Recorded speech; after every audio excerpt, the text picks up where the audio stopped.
Hey, what's up guys, welcome back to another Destiny 2 video, this of course being the 5 best tips for beginner Crucible players.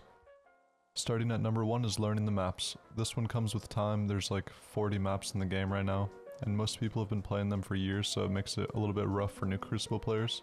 But you can definitely speed this process up by learning spawn points, power ammo locations, and choke points. These are all crucial to winning any game mode.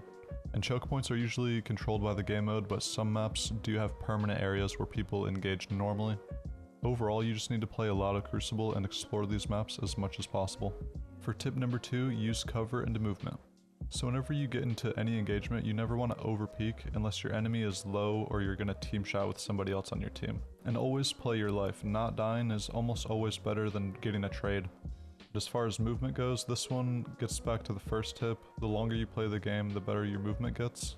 And if you're really trying to maximize your movement, there's exotics for each class to help you move a little bit faster and easier. Now, if you're new to FPS games in general, you want to practice movement techniques like sliding, jumping, or strafing to make yourself a harder target to hit in general. And for number 3, play with your team. It doesn't matter what mode you're playing, you just want to stay nearby your teammates so you can get team shots and cover each other's flanks. Just try to avoid rushing into fights alone, it never ends well. And for tip number 4, manage your abilities and supers. This one takes time, you have to understand how your subclass abilities and super work in PvP. When it comes to your super, you should save it for when the enemy is grouped together or when you need to secure an objective. You can also use your grenade and melee abilities to secure an objective or just to weaken or finish enemies. And this also comes with time, but the better your armor gets, the higher stats, the easier PvP will get. You just need to get better armor. And lastly, number 5, practice with different weapon types.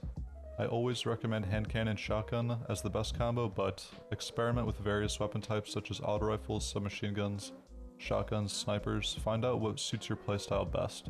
Each weapon type has its strengths and weaknesses, you just gotta try everything and see what feels the best to you. It's all about feeling. That's it for the best 5 tips for new Destiny 2 players. Thanks for watching if you made it this far, and drop a like and comment if you enjoyed.